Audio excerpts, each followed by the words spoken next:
Hello friends, welcome to online classes. मेरा नाम है रजत अग्रहरी। ये आपकी जीएस की क्लास है जिसमें हम लोग पॉलिटी इस समय डिस्कस कर रहे हैं। लास्ट क्लास में हम लोगों ने राज्यपाल के स्वविवेक की शक्तियां देख रखी थी। उसके पहले हम लोगों ने राज्यपाल को पूरा समझा था। संविधान का भाग 6 चल रहा है।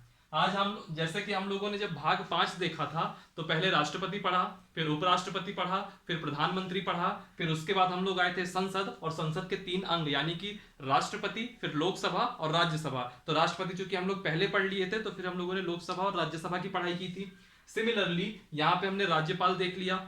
राज्यपाल के बाद हमने मुख्यमंत्री पद को भी देख लिया। उसके बाद अब हमारी पास बारी आती है राज्य विधानमंडल। जैसे वहां लोकसभा और राज्यसभा समझे थे, वैसे ही राज्य का विधानमंडल देखेंगे कि यहाँ का जो सदन होता है वो कैसे होता है, इसका निर्माण अनिवार्य है या नहीं। यह सब चीजें अभी हम समझेंगे, वहां तक आप लोग दिमाग मत लगाइएगा, ठीक है। राज्य विधानमंडल को हम समझेंगे आर्टिकल 168 से लेकर के आर्टिकल 212 तक में, ठीक है। चीजें इतने में ही क्लियर हो जाएंगी। राज्य विधानमंडल होता क्या है, हमारे यहाँ अलग अलग राज्य हैं, कई सारे राज्य हैं। मध्य प्रदेश है, उत्तर प्रदेश है, बिहार है, पश्चिम बंगाल है, असम है, मणिपुर, मिजोरम, मेघालय, गुजरात, महाराष्ट्र, साउथ में चले जाएंगे तमिलनाडु, कर्नाटक, अलग अलग राज्य हैं। तो क्या होता है कि यहाँ राज्य दो कैटेगरी के हैं। राज्य विधानमंडल में जब हम बात करेंगे तो राज्य दो कैटेगरी के होंगे। कुछ राज्य ऐसे होंगे जहां की व्यवस्था एक सदनी होगी, यानी कि यहां सिर्फ एक सदन रहेगा, एक सदनी व्यवस्था है, ठीक है। और कुछ राज्य ऐसे रहेंगे जहां द्विसदनी व्यवस्था है, यानी कि यहां पर दो सदन रहेंगे, ठीक। जहां पर एक सदन रहेंगे, जिन जिन राज्यों में एक सदन रहेगा, उस एक सदन का नाम क्या रहेगा? उस एक सदन का नाम रहेगा विधानसभा। उस एक सदन का नाम रहेगा विधानसभा। जैसे हम लोग जब संघ में पढ़ते थे तो लोकसभा, वैसे ही ये विधानसभा हो गया, ठीक है। और द्विसदनी व्यवस्था में जहां जहां द्विसदनी होगा जिन जिन राज्यों में, वहां क्या रहेगा? दो सदन रहेंगे। एक का तो नाम रहेगा विधानसभा, लेकिन दूसरे का नाम रहेगा विधान परिषद।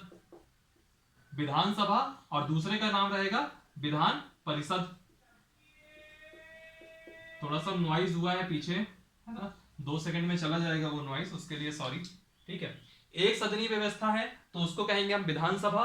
द्विसदनी है तो एक विधानसभा होगी और उसी राज्य में एक विधान परिषद होगी। याद रखिएगा, विधान परिषद देश के हर राज्य में नहीं है। देश के हर राज्य में विधान परिषद नहीं है। इस समय वर्तमान में सिर्फ 6 राज्यों में विधान परिषद है। अब बाकी उनके अलावा जितने राज्य हैं सब जगह विधानसभा तो हर राज्य में है, लेकिन विधान परिषद हर राज्य में नहीं है। वर्तमान में विधान परिषद सिर्फ और सिर्फ 6 राज्यों में है। विधान परिषद का निर्माण कैसे होता है, क्या है, ये सब मैं बताऊंगा आपको। तो विधान परिषद किन राज्यों में है वह भी देख लीजिए। तो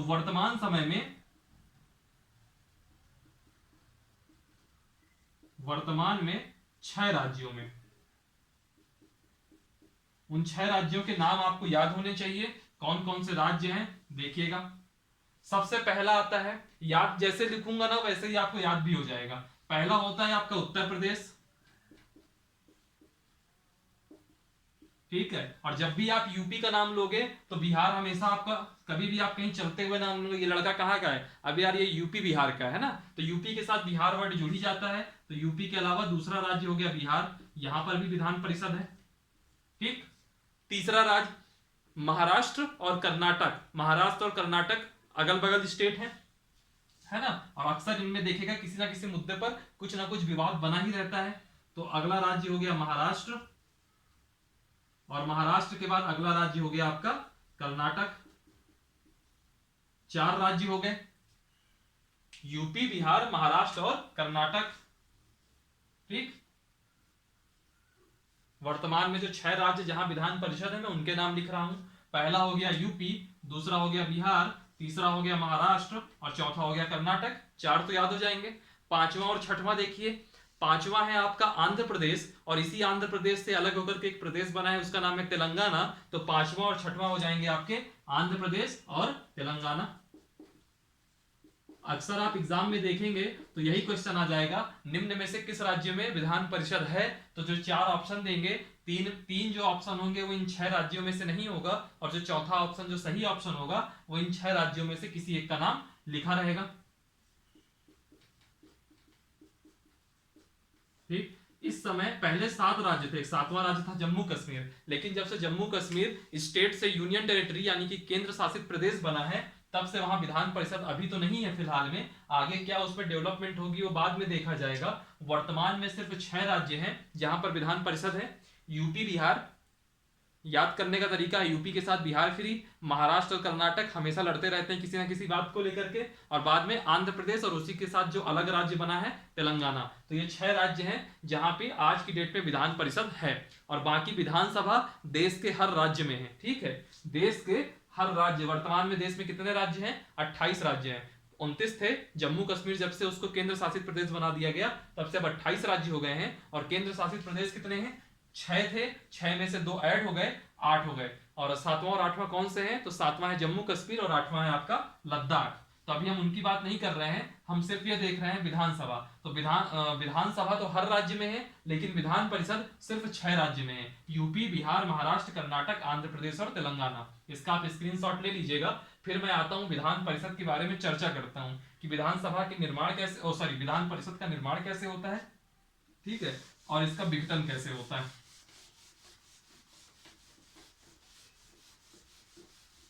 क्या है विधान परिषद? अभी आपने जब देख लिया कि 6 राज्य में है, सिर्फ 6 राज्य में है, यानी कि इसका मतलब क्या हुआ कि विधान परिषद अनिवार्य तो नहीं होगा। अगर विधानसभा हर राज्य में है यानी कि विधानसभा कोई अनिवार्य चीज है, तभी हर राज्य में है। लेकिन विधान परिषद चूंकि हर राज्य में नहीं है, इसका मतलब विधान परिषद कोई अनिवार्य चीज नहीं है। इसका मतलब कुछ एक प्रोसेस होगी, उस प्रोसेस के तहत ही विधान परिषद उस राज्य में बनाया जा सकता है, या फिर उसको उस राज्य से विघटित भी किया जा सकता है। आइए उस प्रोसेस को समझते हैं। जो विधान परिषद के निर्माण या उत्पत्ति की प्रोसेस दी गई है, वह संविधान के अनुच्छेद 169 में दी गई है। ठीक है, तो हम सबसे पहले हम बात करेंगे आर्टिकल 169, और आर्टिकल 169 में क्या है? विधान परिषद, विधान परिषद का निर्माण एवं उत्पत्ति। आप लोग वीडियो पूरा देखिएगा, जो कि आपके लिए हेल्पफुल रहेगा। ठीक है, और नोट्स बना रहे होंगे तो बहुत अच्छा है, नोट्स नहीं बना रहे होंगे तो आप इसका स्क्रीनशॉट ले सकते हैं। ठीक है, आप देखिएगा, मैं पूरा आपको बताऊंगा, एक एक शब्द नहीं लिखवाऊंगा, और मेन चीज यहाँ पे बोर्ड में लिखता जाऊंगा। विधान परिषद का निर्माण एवं उत्पत्ति, आर्टिकल 169 में इसकी पर्याप्त रूप से व्याख्या दी गई है स्पष्ट तरीके से। अब मैं आपको इसको यहाँ ओरली बताता हूँ। होता क्या है, अगर किसी राज्य में विधान परिषद चाहिए, मान लीजिए आज मैं मध्य प्रदेश राज्य का उदाहरण ले लूं, अगर एमपी में विधान परिषद चाहिए तो विधान परिषद का बिल्कुल सिंपल सा तरीका है, बहुत उसमें मगजमारी नहीं है, सिंपल सा तरीका है कि जो उस राज्य की, जिस राज्य में चाहिए उस राज्य की विधानसभा, राज्य की विधानसभा, विधानसभा को शॉर्ट में वीएस लिखूंगा और विधान परिषद को शॉर्ट में वीपी लिखूंगा। ठीक है, क्योंकि बार बार पूरा पूरा लिखेंगे तो टाइम ज्यादा लगेगा। तो जो राज्य की विधानसभा होगी, वह विधान परिषद को बनाने के लेकर के अगर कोई प्रस्ताव हो तो वह प्रस्ताव लाए, और उस प्रस्ताव को, विधान परिषद को बनाने वाले प्रस्ताव को कितने से? 2/3 बहुमत से पास करें। ठीक, यानी कि जो विधान परिषद बनाने का प्रस्ताव है, जैसे एमपी में चाहिए तो एमपी की विधानसभा में आइए, 2/3 बहुमत से उस प्रस्ताव को पारित किया जाए कि हमको विधान परिषद हमारे मध्य प्रदेश में चाहिए, और फिर उस प्रस्ताव को जो संसद है, संसद उसको साधारण बहुमत से पारित करे, संसद इसको साधारण बहुमत से पारित करे, और इन 2 स्टेप के बाद फिर आपकी विधान परिषद का निर्माण हो जाएगा। तो विधान परिषद के निर्माण के लिए पहले राज्य की विधानसभा विशेष बहुमत से पारित करे, और फिर उसी प्रस्ताव को संसद, देश की संसद साधारण बहुमत से प्रस्ताव करे। तो आर्टिकल 169 के तहत विधान परिषद का निर्माण हो जाएगा, और विधान परिषद में इसके अलावा कुछ नहीं। समझ रहे बात को? अगर कोई आपसे पूछ ले विधान परिषद का निर्माण या उत्पत्ति या विधान परिषद क्या आवश्यक है, यह सब कहां लिखा है, तो यह सब लिखा है आपके संविधान के अनुच्छेद 169 में। यहीं से आपको यह भी स्पष्ट हो जाता है कि विधान परिषद का होना अनिवार्य नहीं है, विधान परिषद का होना अनिवार्य नहीं है। जब तक ये प्रोसेस नहीं होंगी, विधान परिषद किसी भी राज्य में नहीं होगी। और अगर आपको अपने राज्य में विधान परिषद चाहिए तो उस राज्य की विधानसभा 2/3 बहुमत यानी कि विशेष बहुमत से पहले प्रस्ताव पारित करे, और फिर उसी प्रस्ताव को संसद साधारण बहुमत से पारित करे, वैसी स्थिति में विधान परिषद का निर्माण होता है। ठीक, अब हम देखते हैं कि विधान परिषद का मान लीजिए निर्माण हो गया। मान लीजिए एमपी में जो राज्य की विधानसभा है वो 2/3 से पास कर दे, फिर संसद साधारण बहुमत से पास कर दे और विधान परिषद का निर्माण हो जाए, तब यह होता है कि विधान परिषद में कितने सदस्य रहेंगे, कितने सदस्य रहेंगे, यह कैसे तय होगा वो भी देख लीजिए, जिसको हम कहेंगे विधान परिषद का आकार। ये सब जो चीजें मैं बता रहा हूं ना, छोटी छोटी चीजें, लेकिन इन्हीं से क्वेश्चन बनते हैं। ठीक है, अब हम अगला टॉपिक देख रहे हैं, विधान परिषद का आकार। विधान परिषद की स्ट्रेंथ कितनी होगी, तो देखिएगा जब आकार की हम बात करेंगे तो 1 नंबर होगा अधिकतम का और 1 नंबर होगा न्यूनतम का। ठीक, तो अधिकतम कितनी हो सकती है, मान लीजिए एमपी के लिए, एमपी में विधान परिषद बनाना है, इसके लिए एमपी की विधानसभा ने 2/3 बहुमत से प्रस्ताव पारित कर दिया, संसद ने साधारण बहुमत से प्रस्ताव पारित कर दिया, विधान परिषद का निर्माण हो गया। अब आगे क्या, तो अब यह कहा जाएगा कि विधान परिषद का आकार कितना होना चाहिए, तो ये कहेंगे, अब हमारे यहाँ के जो जितने नेताजी हैं सब कह रहे हैं नहीं नहीं हमको तो 300 चाहिए, नहीं नहीं हमको 400 चाहिए, तो ऐसा नहीं है कि आप कितने भी सदस्य रख लें, उसका भी एक नियम है। अधिकतम मेंबर कितने होंगे, उस राज्य की, जिस राज्य की विधान परिषद होगी उस राज्य के विधानसभा का 1/3, यानी मान लीजिए हमारे यहाँ विधानसभा में 240 विधानसभा की स्ट्रेंथ मान लीजिए 240 है, मान लीजिए विधानसभा की स्ट्रेंथ 240 है, तो 240 का 1/3 कितना हुआ, 100, सिर्फ 80 हुआ, तो आपके विधान परिषद की जो मैक्सिमम स्ट्रेंथ होगी वह 80 हो सकती है, 80 के ऊपर नहीं हो सकती। जैसे यूपी की बात करिए, यूपी में मेरे ख्याल से 402 403 ऐसे कुछ हैं विधायकों की संख्या है, मान लीजिए, मेरे को याद नहीं है, मान लीजिए यूपी में 402 विधायक हैं। ठीक है, तो वहां जो विधान परिषद होगी उसके मैक्सिमम मेंबर कितने हो सकते हैं, इस 402 का 1/3, यानी कितना हो जाएगा, 3 1 कम 3 3 3 9 134 वहां मैक्सिमम हो सकते हैं, समझ रहे हैं। तो ऐसे करके आप निकालेंगे कि मैक्सिमम संख्या कितनी होगी, उस राज्य की विधानसभा की जितनी संख्या होगी उसका 1/3 विधान परिषद का मैक्सिमम हो सकता है। तब बात आया कि चलिए मैक्सिमम तो समझ में आ गया कि विधानसभा का 1/3 होगा, लेकिन न्यूनतम कितना होगा, तो कहा गया कि न्यूनतम 40 होगा, 40 से कम मेंबर नहीं हो सकते, मैक्सिमम 1/3 होंगे विधानसभा का और न्यूनतम 40 होंगे। तो इस न्यूनतम 40 का मतलब समझिएगा, इसका मतलब क्या हुआ कि व्यवहार में उन राज्यों में विधान परिषद नहीं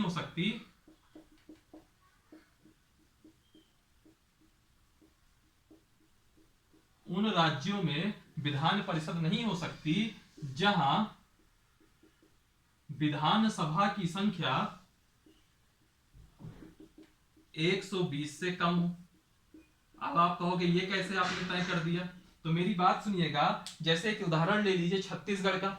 ठीक है, अब इस छत्तीसगढ़ में जो विधानसभा की सीटें हैं मान लीजिए 90 है, तो विधान परिषद मान लीजिए छत्तीसगढ़ की विधानसभा ने कहा 2/3 से हम प्रस्ताव पारित करते हैं, हमको अपने यहाँ विधान परिषद चाहिए, तो बोलेंगे सब लोग चलिए अच्छी बात है, संसद को भी दिल आ गया कि चलो इनको विधान परिषद बनवा ही देते हैं, संसद ने भी साधारण बहुमत से पास कर दिया, विधान परिषद बन गई। अब सवाल उठता है विधान परिषद का आकार कितना होगा, तो बात की गई कि चलो मैक्सिमम हमको रखना है, तो बोले कितना है मैक्सिमम, बोला गया कि राज्य के विधानसभा का 1/3, यानी कि इस 90 का 1/3 यानी कि 30 रख सकते हैं, लेकिन न्यूनतम तो 40 होने चाहिए थे ना, आपके पास तो 30 है, यानी कि न्यूनतम से कम है, यानी कि छत्तीसगढ़ प्रैक्टिकली व्यवहार में देखा जाए तो विधान परिषद बना ही नहीं सकती। तो कौन कौन से राज्य व्यवहार में विधान परिषद नहीं बना सकते, वह राज्य विधान परिषद का अपने यहां निर्माण नहीं कर सकते जहां के विधानसभा की संख्या 120 से कम हो, क्योंकि 120 का 1/3 कितना होता है 40, अगर आपके यहाँ 120 स्ट्रेंथ है उस स्थिति में आपका 40 आएगा 1/3, तो न्यूनतम 40 है, तो आप तो विधान परिषद बना सकते हो। लेकिन यही 120 से अगर 119 भी हो गया तो उसका 1/3 40 से नीचे डाउन हो जाएगा, तो वैसी कंडीशन में आप अपने यहाँ विधान परिषद नहीं बना सकते। समझ रहे हैं बात को, तो विधान परिषद का न्यूनतम स्ट्रेंथ कितना होगा 40 और अधिकतम कितना होगा उस राज्य की विधानसभा का 1/3। ठीक है, ये चीज हो गया। ठीक, चलिए इसके आगे आते हैं। इसके आगे हम बात करेंगे कि जो विधान परिषद में मेंबर जाते हैं पहुंचते कैसे हैं, क्योंकि जनता तो उनको चुनती नहीं है, जनता क्या होता है, जैसे आप लोग अपने क्षेत्र में देखते होंगे कि हमारे क्षेत्र का ये विधायक है, जैसे अब यूपी वाले 2022 में विधायक चुनेंगे अपने अपने क्षेत्र के लिए, एमपी वाले 2023 में चुनेंगे, है ना, जब राज्य की विधानसभा का चुनाव होता है मुख्यमंत्री को चुनने के लिए। ठीक है, तो वैसी स्थिति में क्या होता है, जब हम वोट देते हैं तो जो अपने क्षेत्र का प्रतिनिधि चुनते हैं उसको हम लोग साधारण भाषा में क्या कहते हैं, विधायक कहते हैं, चलतू भाषा में। इंग्लिश में उसको क्या कहते हैं, MLA, member of legislative assembly. तो मैं क्या पूछ रहा हूं, मैं आपसे यह पूछ रहा हूं कि हमने वोट दिया, वोट जिसको दिया वो विधायक बना, और विधायक पहुंच बन करके कहां पहुंच गया, वो पहुंच गया विधानसभा में। तो जो विधान परिषद में जाते हैं यह लोग कैसे पहुंचते हैं, अब सुनिएगा। जैसे राज्यसभा में हम लोग डायरेक्ट वोट नहीं करते थे, हम अपने मेंबर नहीं पहुंचाते, हम अपना मेंबर लोकसभा में पहुंचाते थे। सिमिलरली यहां पे हम अपना मेंबर विधानसभा में पहुंचाएंगे, और विधान परिषद में इनडायरेक्टली अप्रत्यक्ष रूप से चुने जाएंगे। कैसे अप्रत्यक्ष होंगे, याद करिए जो हम लोगों ने राज्यसभा के टाइम पे और राष्ट्रपति के टाइम पे जो चुनाव प्रणाली पढ़ी थी, अप्रत्यक्ष, आनुपातिक, एकल मत हस्तांतरणीय पद्धति, है ना, वैसे यहाँ पे है विधान परिषद में। अब देखिएगा विधान परिषद में मेंबर कैसे चुने जाते हैं। ठीक है, तो यहाँ पे मैं देखूंगा विधान परिषद का गठन। ठीक है, देखिएगा, ऐसे देख लीजिए, विधान परिषद का गठन। ठीक, तो विधान परिषद के गठन में क्या होता है, इसमें जितनी भी विधान परिषद की स्ट्रेंथ है, मान लीजिए फॉर एग्जांपल आपके यहां विधान परिषद की स्ट्रेंथ हो गई 144, मान लीजिए, ऐसा कोई फिक्स नहीं है ये मैंने एक एग्जांपल ले लिया कि आपके यहाँ विधान परिषद की स्ट्रेंथ है 144, तो इस 144 का जो 1/6 होगा, यानी कि कुल का 1/6 जो होगा, 1/6, इस 144 का 1/6 यह जो है नॉमिनेट होगा, यानी कि मनोनीत होगा। मनोनीत होगा, और मनोनीत कौन करेगा, राज्यपाल मनोनीत करेगा। याद करिए जब मैंने राज्यपाल की कार्यपालिका की शक्ति बताई थी तो वहां मैंने यह चीज भी बताई थी कि जब मैंने विधायी शक्तियां उसकी बताई थी तब मैंने यह चीज भी बताई थी कि राज्यपाल विधान परिषद में 1/6 सदस्यों का मनोनयन करता है, तो वही विधान परिषद के जो कुल का 1/6 है वो मनोनीत होंगे, और उसको कौन मनोनयन करेगा, राज्यपाल मनोनयन करेगा। और मैंने एक चीज उस दिन और बताई थी कि जब राज्यसभा में 12 लोगों को मनोनीत किया जाता है राष्ट्रपति के द्वारा मंत्रिपरिषद की सलाह में, तो 4 आधारों पर मनोनीत किया जाता है, साहित्य, कला, विज्ञान और समाज सेवा। यहां पर जो राज्यपाल मनोनीत करेगा यह 5 आधारों में करेगा, 5 आधारों पर करेगा। और यह 5 आधार कौन होंगे इस पे भी मैं बताता हूं। 4 तो वही हैं जो आपने रटे हुए हैं, साहित्य, कला, विज्ञान, समाज सेवा। 4 तो ये आधार हो गए जो राज्यसभा के समय में भी थे, और 5वां एक आधार बढ़ जाता है सहकारिता। ठीक, अब आपके मन में आ रहा होगा ये सहकारिता बढ़ क्यों गया, तो याद रखिएगा जो राज्यसभा में व्यक्ति चुने जाते हैं वो जो 4 आधार हैं वह केंद्र का विषय है, संघ सूची का विषय है, और यह राज्य सूची का विषय है। तो राज्य सूची के विषय के होने की वजह से एक ये पॉइंट एक्स्ट्रा ऐड हो जाता है। अब आपके समझ में ये नहीं आ रहा होगा राज्य सूची क्या है, संघ सूची क्या है, तो जब हम ये विधानसभा और ये सब देख लेंगे उसके बाद जब हम केंद्र राज्य संबंध पढ़ेंगे वहां पे हम विधायी शक्तियां देखेंगे, तब हम बताएंगे कि संघ सूची क्या है, केंद्र सूची, राज्य सूची क्या है और समवर्ती सूची क्या है। फिलहाल में आपसे इतना याद रखिए कि कुल का 1/6 उसका मनोनयन होगा विधान परिषद में, और मनोनयन राज्यपाल करेगा, और जो राज्यपाल मनोनयन करेगा वह कुल 5 आधारों में करेगा, साहित्य, कला, विज्ञान, समाज सेवा और सहकारिता।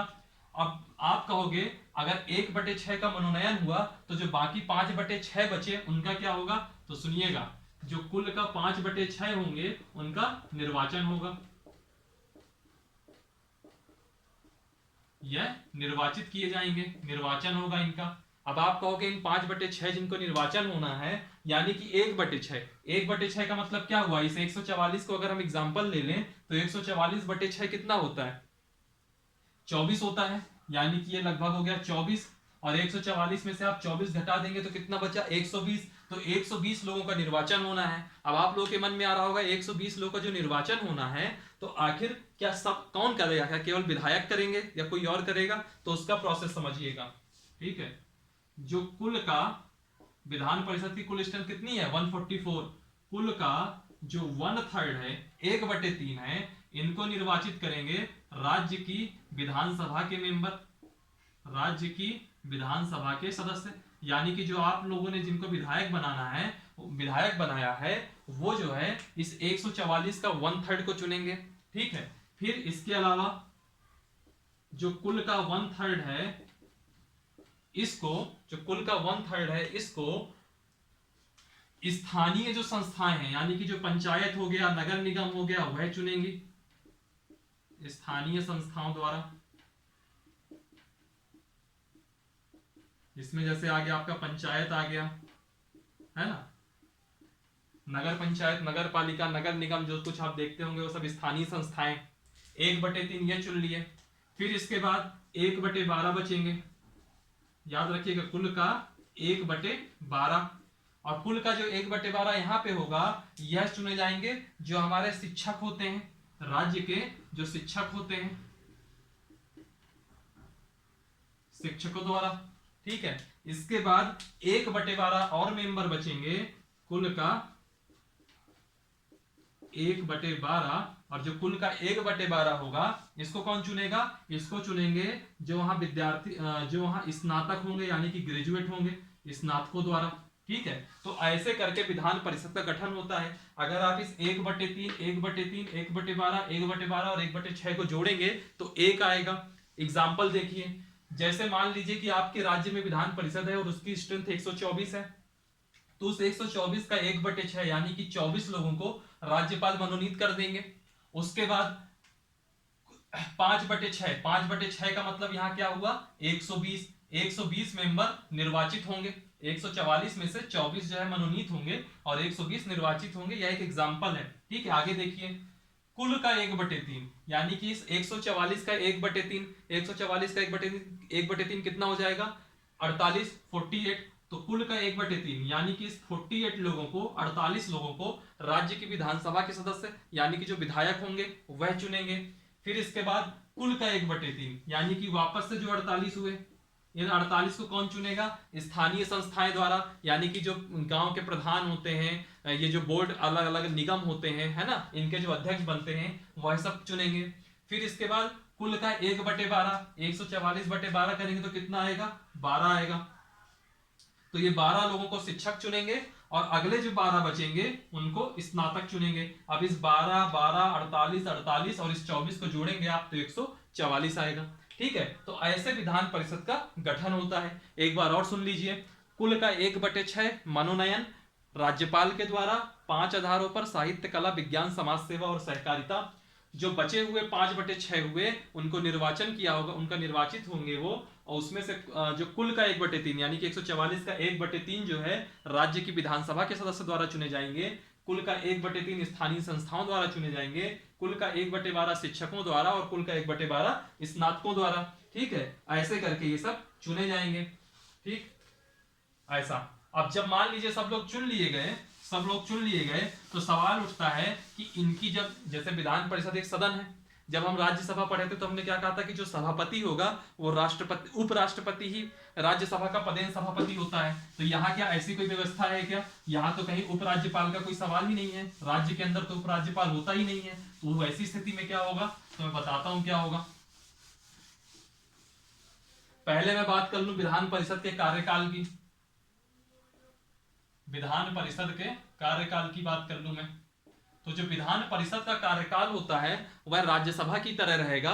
यानी कि विधान परिषद का कोई कार्यकाल नहीं है, यह एक स्थायी है। लेकिन यह किस हिसाब से स्थायी है कि अगर ये आपके राज्य में दे दी गई है तो स्थायी है, और जिस दिन चाहा जाएगा उसको विघटित भी कर दिया जाएगा। ठीक है, तो यह स्थायी है एक प्रकार से। लेकिन जो विधान परिषद के सदस्य होंगे, जैसे मान लीजिए मैं विधान परिषद के रास्ते से एमएलसी बन गया, तो मेरा जो कार्यकाल होगा वह 6 वर्ष रहेगा। और जैसे राज्यसभा में 6 वर्ष रहता था, और 6 वर्ष के बाद मुझको अवकाश मिल जाएगा। 6 वर्ष के बाद अवकाश मिल जाएगा। तो कार्यकाल कितना हुआ सदस्य का? 6 वर्ष। और इसमें भी वही सिस्टम है कि हर दूसरे साल 1/3 मेंबर रिटायर हो जाते हैं। ये सब चीजें करने की आवश्यकता नहीं है, अभी आप सिर्फ इतना समझिए। फिर विधान परिषद का गठन हो गया। अब जो विधान परिषद का सभापति होता है वहां पे तो ये हो जाता था कि जो उपराष्ट्रपति होगा वही राज्यसभा का सभापति बन जाता था, लेकिन जो विधान परिषद का सभापति होगा इसके लिए क्या होगा, जितने वहां विधान परिषद के मेंबर होंगे, जितने वहां विधान परिषद के मेंबर होंगे सभी सदस्य एक मतदान प्रक्रिया में जाएंगे और साधारण बहुमत से चुन लेंगे। जैसे लोकसभा में स्पीकर चुने जाते हैं वैसे ही यहाँ पे विधान परिषद का सभापति चुना जाएगा, सभी सदस्य आपस में साधारण बहुमत से चुन लेंगे किसको, विधान परिषद के सभापति को। ठीक है, तो ये है आपके विधान परिषद का पूरा सिस्टम, ये है आपके विधान परिषद का पूरा सिस्टम। विधान परिषद में इसके बाहर आपको कहीं कुछ नहीं आएगा। ठीक है, इसके बाद हम आते हैं विधानसभा में। आज क्या थोड़ा मैं शाम को वीडियो रिकॉर्ड कर रहा हूँ, तो शाम के समय क्या थोड़ा सा इधर आसपास नॉइज ज्यादा रहेगा, है ना, तो उसको थोड़ा सा आप मैनेज कर लीजिएगा। बहुत देर भी नॉइज नहीं आएगा, नॉइज खत्म भी हो जाएगा जल्दी ही। चलिए, विधान परिषद का टॉपिक खत्म हुआ। अब इसके बाद हम लोग आते हैं विधानसभा में। समझिएगा विधानसभा को। विधानसभा आप लोगों ने अक्सर ही देखा होगा, अक्सर मतलब नाम सुना होगा इसका। ठीक है, विधानसभा। तो विधानसभा में क्या होता है, जैसे अब हमारे राज्य में, हर राज्य में विधानसभा है, यूपी में भी है, एमपी में भी है ना, बिहार में भी है, जितने राज्य होते हैं देश में हर राज्य में। अभी मैं संघ शासित प्रदेशों की बात नहीं कर रहा हूं, अभी मैं सिर्फ और सिर्फ राज्यों की बात कर रहा हूं, स्टेट्स की बात कर रहा हूं। ठीक है, तो विधानसभा है। अब विधानसभा क्या है, हर राज्य में होगी। तो हमारा सवाल यह है कि किसी भी राज्य में जो विधानसभा होगी उसमें अधिकतम कितने मेंबर होंगे और न्यूनतम कितने मेंबर होंगे। ठीक, ये सवाल है। तो याद रखिएगा, विधानसभा में जो अधिकतम सदस्यों की संख्या होती है वह होती है 500, और जो न्यूनतम सदस्यों की संख्या होती है वह होती है 60। अधिकतम सदस्यों की संख्या 500 होगी और न्यूनतम सदस्यों की संख्या 60 होगी। अब सवाल उठता है, क्या हर राज्य में 500, किसी राज्य में क्या 500 के ऊपर है, किसी राज्य में 500 के ऊपर विधानसभा की स्ट्रेंथ नहीं है। सबसे ज्यादा विधानसभा की जो सीटें हैं वह हैं उत्तर प्रदेश में, जो कि 402 या 403 ऐसे कुछ है, 402 के आसपास है। और जो न्यूनतम है, इसको आप लोग फैक्ट चेक कर लीजिएगा कि 402 है, एक दो ऊपर ज्यादा होगा, ज्यादा ही होगा, कम नहीं होगा। ठीक है, फिर जो न्यूनतम है क्या 60 से कम कहीं नहीं है। तो मैं आपको बता दूं, 60 से कम ऐसे 3 राज्य हैं, 3 अपवाद हैं जहां 60 से कम है। तो यहां मैं बात करूंगा 3 अपवादों की। 3 जो अपवाद हैं इसमें से एक है गोवा। ठीक है, एक है गोवा। गोवा में 40 सीटें हैं, 40 की स्ट्रेंथ है। एक है आपका मिजोरम, मिजोरम में भी 40 की स्ट्रेंथ है। और एक है आपका सिक्किम, जहां आपका 32 की स्ट्रेंथ है। एक है गोवा, एक है मिजोरम और एक है सिक्किम। गोवा में 40 की स्ट्रेंथ है, मिजोरम में 40 की स्ट्रेंथ है और सिक्किम में 32 की स्ट्रेंथ है। ठीक है, ये आपके 3 अपवाद हो गए। ये बात हो गई राज्यों की। अब मैं बात करता हूं संघ शासित प्रदेशों की, यानी कि यूनियन टेरिटरीज की, यूटी की।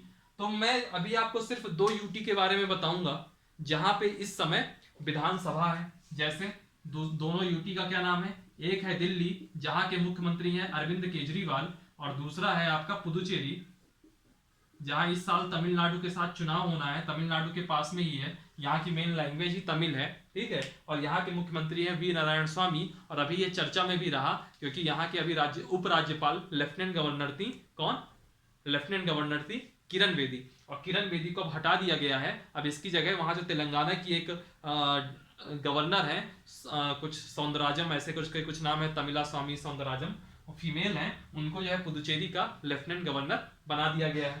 ठीक है, तो कहने का मतलब है कि दिल्ली और पुदुचेरी ये 2 राज्य ऐसे हैं, संघ शासित राज्य ऐसे हैं जहां विधानसभा है। जो दिल्ली का विधानसभा है वहां की स्ट्रेंथ है 70, जहां से चुनकर के केजरीवाल आते हैं और मुख्यमंत्री बनके, और पुदुचेरी यहाँ की स्ट्रेंथ है 30। इसके बाद एक कॉन्सेप्ट और लोग कहेंगे, जम्मू कश्मीर और लद्दाख। जम्मू कश्मीर और लद्दाख में भी विधानसभा की सीटें हैं, विधानसभा की कुछ सीटें जो है बताई गई थी। अभी वहां का भी एक नया परिसीमन आयोग वगैरह बन रहा है ना। तो जम्मू कश्मीर और लद्दाख को मैं अभी यहाँ पे नहीं इंक्लूड करना चाहता, इसको मैं आपको बाद में जब जम्मू कश्मीर के टॉपिक पे आएंगे तब देखेंगे। तो विधानसभा मैक्सिमम 500, मिनिमम 60, न्यूनतम वाले में 3 अपवाद हैं, गोवा, मिजोरम, सिक्किम। गोवा में 40, मिजोरम में 40 और सिक्किम में 32। यूनियन टेरिटरी में 2 हैं, दिल्ली और पुदुचेरी। दिल्ली में 70 और पुदुचेरी में 30। इनके अलावा जो आपकी यूनियन टेरिटरीज हैं उससे मैं जम्मू कश्मीर और लद्दाख की अभी यहां बात नहीं करूंगा, इसकी बात मैं बाद में करूंगा। ठीक, जैसे हम लोगों ने जब संघ पढ़ा था तो संघ में लोकसभा और राज्यसभा की कंपैरिजन किया था, यहां पे हम लोग तुलना करेंगे विधानसभा और विधान परिषद की।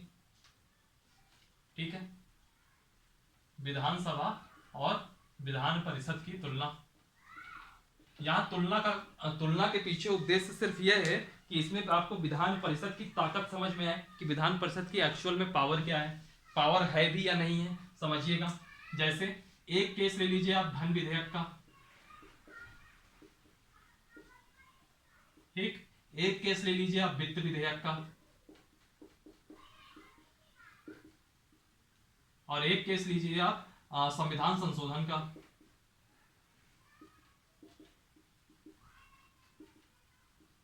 और एक चौथा देख लीजिएगा साधारण विधेयक का।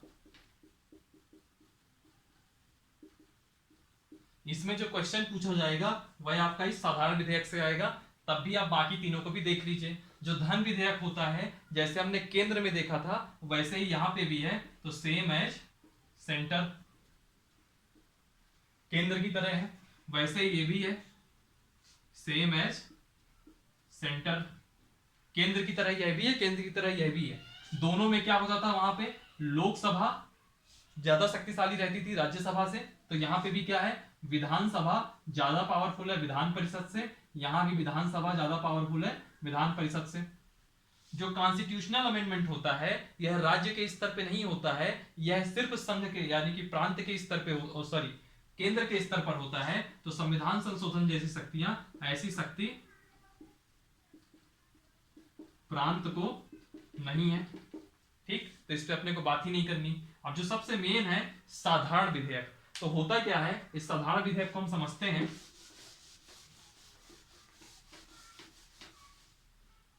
जैसे कोई एक साधारण विधेयक आ गया, ठीक है, मान लीजिए किसी भी कानून को लेकर के, मान लीजिए एक साधारण विधेयक आ गया, तो होता क्या है, साधारण विधेयक को आप विधानसभा में भी पेश कर सकते हैं और विधान परिषद में भी पेश कर सकते हैं। यानी कि दोनों में से किसी भी सदन में आप पेश करते हैं तो हम क्या कर सकते हैं, क्या लिखेंगे यहाँ पे, दोनों सदनों में प्रस्तुत हो सकता है। ऐसा कोई कंपलसरी नहीं है कि सिर्फ विधानसभा में आएगा या सिर्फ विधान परिषद में आएगा, दोनों में से किसी भी सदन में इसको लाया जा सकता है। तो दो केस हैं, मान लीजिए इसको विधान परिषद में लाया गया एक केस, और दूसरा केस है मान लीजिए विधानसभा में लाया गया। तो सबसे पहले हम केस 1 में आते हैं। मान लीजिए कि यह विधान परिषद में लाया गया। ठीक, विधान परिषद में एक प्रस्ताव आता है, एक विधेयक आता है, और विधेयक विधान परिषद से पारित हो जाता है, विधान परिषद से पास हो जाता है। तो अगर विधान परिषद से वह विधेयक पारित हो गया तो इसके बाद ये कहां आएगा, विधानसभा में आएगा। ठीक, अब विधानसभा के पास दो ऑप्शन है, या तो ये उस विधेयक को पास करे या तो उस विधेयक को वो रद्द कर दे। तो दो ऑप्शन है, या तो उस विधेयक को वह स्वीकार कर ले, एक्सेप्ट कर ले यानी कि पास कर दे, या तो उसको पास ना करे, उसके अगेंस्ट में आ जाए यानी कि अस्वीकार कर दे।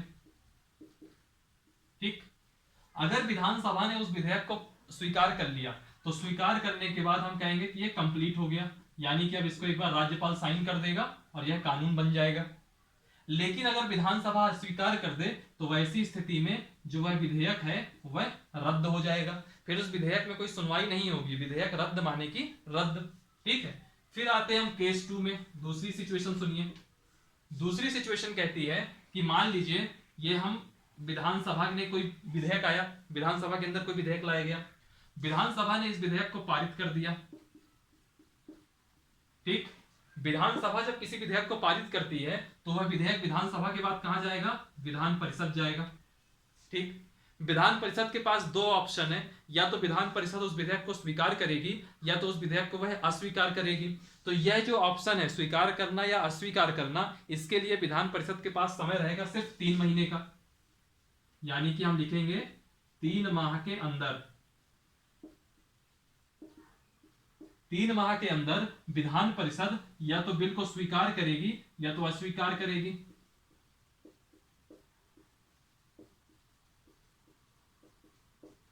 या तो विधान परिषद उस बिल को स्वीकार करेगी या तो अस्वीकार करेगी। विधान परिषद ने अगर उस बिल को स्वीकार कर लिया तो वैसी स्थिति में बिल कंप्लीट हो जाएगा और वापस ये राज्यपाल के पास जाएगा और उस राज्य का वो कानून बन जाएगा। लेकिन अगर विधान परिषद उसको अस्वीकार करेगी, विधान परिषद अस्वीकार करेगी, तो अस्वीकार करने की कंडीशन में क्या होगा, अस्वीकार करने की कंडीशन में क्या होगा, वह बिल पुनः विधानसभा आएगा।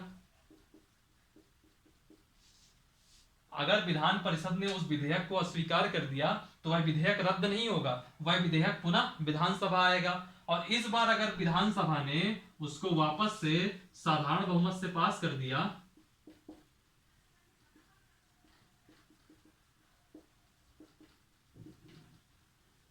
वापस से साधारण बहुमत से पास कर दिया, तो ऐसी स्थिति में विधान परिषद, जो विधान परिषद होगी, विधान परिषद उस विधेयक को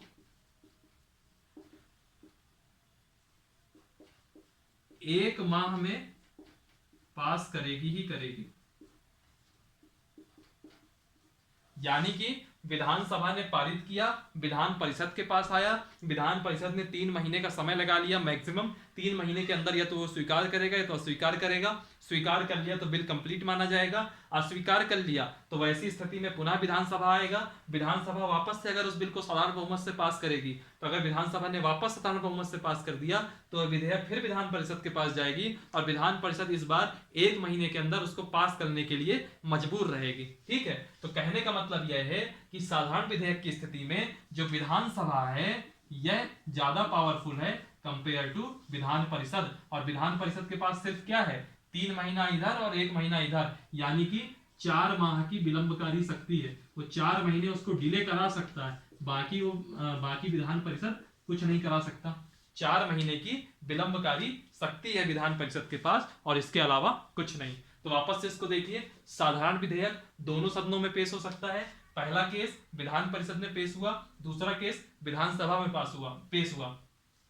विधान परिषद में पेश हुआ, पहले केस में विधान परिषद ने इसको पारित कर दिया तो बिल जाएगा विधानसभा के पास। विधानसभा या तो स्वीकार करेगी या तो अस्वीकार करेगी। अस्वीकार किया तो रद्द हो जाएगा, स्वीकार किया तो बिल कंप्लीट माना जाएगा। दूसरा केस विधानसभा आया, विधानसभा से वह पारित हुआ, विधान परिषद के पास गया, विधान परिषद 3 महीने के अंदर उसको डिसीजन लेना होगा, या तो स्वीकार करेगी या तो अस्वीकार करेगी। स्वीकार कर लिया तो कंप्लीट हो जाएगा, बिल कानून बन जाएगा। अगर उसने अस्वीकार किया तो वह विधेयक वापस से विधानसभा आएगा, विधानसभा वापस से साधारण बहुमत से पास करेगी, तो 1 महीने के अंदर विधान परिषद को उसको पास करना पड़ेगा। कहने का मतलब है कि विधानसभा यहाँ पे भी पावरफुल है, बस विधान परिषद के पास सिर्फ और सिर्फ 4 महीने की विलंबकारी शक्ति है। कई लोग के मन में आ रहा होगा कि अगर इस 3 महीने के अंदर ना वो स्वीकार करे ना अस्वीकार करे तो 3 महीने जैसे ही कंप्लीट होंगे उस बिल को ऑटोमेटिकली अस्वीकार समझा जाएगा। ठीक है, तो यह प्रोसेस होती है। ऐसे करके यहाँ राज्यों में कानून बनते हैं। ठीक है, और जिन राज्यों में विधान परिषद नहीं है, सिर्फ विधानसभा है, तो वह पूर्णतः स्वतंत्र है। जिस पार्टी की वहां सरकार बनेगी, जो मंत्रिपरिषद होगी, वो जो चाहे मनमाने कानून बना सकती है। यह केस है सिर्फ विधानसभा वाले में।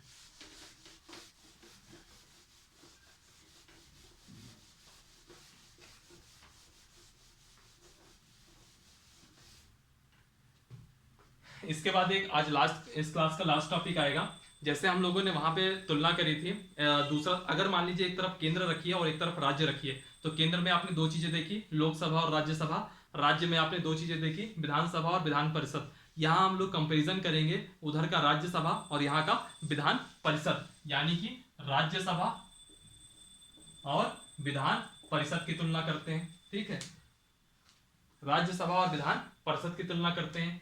मेंस का टॉपिक है लेकिन छोटी छोटी चीजें हैं, मैं सिर्फ हेडिंग डाल के छोड़ देता हूं इसको। ठीक है, पहला पॉइंट देखेंगे तो जो राज्यसभा है इसका जो अस्तित्व है वह कंपलसरी है, यानी कि अनिवार्य अस्तित्व है। राज्यसभा होगी ही होगी, आप राज्यसभा हटा नहीं सकते। ये किस आर्टिकल में लिखा है, ये आर्टिकल 79 में लिखा है, जहां हम लोगों ने पढ़ा था कि संसद के 3 अंग होते हैं, राष्ट्रपति, लोकसभा और राज्यसभा। सिमिलरली विधान परिषद में देखेंगे तो इसका अस्तित्व अनिवार्य नहीं है, इसका जो अस्तित्व है वह अनिवार्य नहीं है। और ये कहां लिखा है, ये अभी हमने आज की क्लास में पढ़ा था, आर्टिकल 169 में। फिर हम देखेंगे राज्यसभा के पास निर्वाचनकारी शक्ति है, जैसे राष्ट्रपति को चुनना है ना, राष्ट्रपति को चुनना, उपराष्ट्रपति के लिए चुनना, इन सबके निर्वाचक मंडल में है राज्यसभा, लेकिन विधान परिषद नहीं है। याद करिए जब मैंने आर्टिकल 54 बताया था राष्ट्रपति के निर्वाचक मंडल में, तो मैंने कहा था कि सभी राज्यों के विधानसभा के निर्वाचित सदस्य, विधान परिषद को मैंने वहां हटा दिया था, यानी कि विधान परिषद के पास निर्वाचनकारी शक्ति नहीं है। फिर एक आता है न्यायिक शक्ति। न्यायिक शक्ति का मतलब क्या होता है, जैसे उपराष्ट्रपति को हटाना, किसी न्यायाधीश के अगेंस्ट इंपीचमेंट लाना, ऐसी शक्तियां सिर्फ राज्यसभा को है, विधान परिषद को नहीं है। न्यायिक शक्ति है, निर्वाचनकारी शक्ति है। न्यायिक शक्ति राज्यसभा को है लेकिन विधान परिषद को नहीं है। फिर अगला आता है संशोधनकारी शक्ति, यानी कि कॉन्स्टिट्यूशनल अमेंडमेंट करना है। संशोधनकारी शक्ति राज्यसभा को तो है, राज्यसभा संविधान संशोधन में लोकसभा के बराबर भाग लेती है, लेकिन ऐसी कोई शक्ति प्रांत में ही नहीं है, तो विधान परिषद के पास क्या होगी। ठीक है, फिर एक पॉइंट और देख लीजिए, कुछ शक्तियां ऐसी हैं जो राज्यसभा के पास अनन्य है। याद करिए जब मैंने लोकसभा और राज्यसभा की तुलना बताई थी, तो मैंने आर्टिकल 249, आर्टिकल 312 और आर्टिकल 67 बी की बात की थी, 67 क्लॉज बी की। तो राज्यसभा के पास कुछ अनन्य शक्तियां हैं, यानी कि वो शक्तियां सिर्फ राज्यसभा के पास है, लोकसभा के पास नहीं है, और विधान परिषद के पास ऐसी कोई शक्तियां नहीं है। ठीक है, और इसमें कौन कौन सी अनन्य शक्तियां थी याद करिए, आर्टिकल 249, आर्टिकल 312 और आर्टिकल 67 क्लॉज बी। ठीक है, 249 क्या था, राज्य सूची के विषय पर अगर कानून बनाना है। 312 क्या था, नई अखिल भारतीय सेवा के लिए, और 67 बी क्या था, उपराष्ट्रपति को हटाने के लिए। फिर एक पॉइंट और देख लीजिए, जो साधारण विधेयक का केस होता है, साधारण विधेयक के केस में जो राज्यसभा है वह लोकसभा से ताकतवर तो नहीं है, ना उसके बराबर है, लेकिन सिद्धांत में देखा जाए, व्यवहार में तो बराबर नहीं है, लेकिन सिद्धांत में राज्यसभा और लोकसभा दोनों बराबर हैं। लेकिन जो विधान परिषद है वह सिद्धांत में ही विधानसभा से कमजोर है। समझ रहे बात को, तो ये कुछ अंतर है। पहला, इसका अस्तित्व अनिवार्य है, आर्टिकल 79, इसका अस्तित्व अनिवार्य नहीं है, आर्टिकल 169। इसके पास निर्वाचनकारी शक्ति है राज्यसभा के पास, विधान परिषद के पास ऐसी कोई शक्ति नहीं है। न्यायिक शक्ति है राज्यसभा के पास, विधान परिषद के पास नहीं है। संशोधनकारी शक्ति है राज्यसभा के पास, विधान परिषद के पास नहीं है। राज्यसभा के पास कुछ अनन्य शक्तियां हैं, विधान परिषद के पास ऐसी कोई अनन्य शक्ति नहीं है। और राज्यसभा जो है साधारण विधेयक में सैद्धांतिक रूप से लोकसभा के समान है, जबकि जो विधान परिषद है वह सिद्धांत में ही कमजोर है। विधान परिषद के पास सिर्फ 4 महीने की विलंबकारी शक्ति है। ठीक है, चलिए फिर आज की क्लास के लिए इतना सफिशियंट है। आज हम लोगों ने राज्य का विधानमंडल पूरा देख लिया है। अगली क्लास में हम लोग बात करेंगे केंद्र राज्य संबंध, केंद्र और राज्य का संबंध और संघीय व्यवस्था, फेडरल स्ट्रक्चर, है ना, इसकी अच्छे से डिटेल में बात करेंगे। आज की क्लास के लिए इतना ही रखते हैं। आप लोग वीडियो को पूरा शुरू से लेकर के अंत तक देखा करिए, वीडियो को लाइक करिए, कमेंट करिए, सब्सक्राइब कीजिए, लिंक को अपने फ्रेंड्स के साथ शेयर कीजिए। आई होप आपको वीडियो अच्छा लगा होगा। डिस्क्रिप्शन बॉक्स में टेलीग्राम की लिंक होगी, उसको जरूर ज्वाइन कीजिएगा। उसके अलावा फेसबुक होगा, यूट्यूब होगा, इंस्टाग्राम होगा, उनको भी ज्वाइन कीजिएगा, आपके लिए बेनिफिशियल होगा। चलिए फिर, thank you for watching, thank you so much. हंसते रहिए और पढ़ते रहिए। Thank you.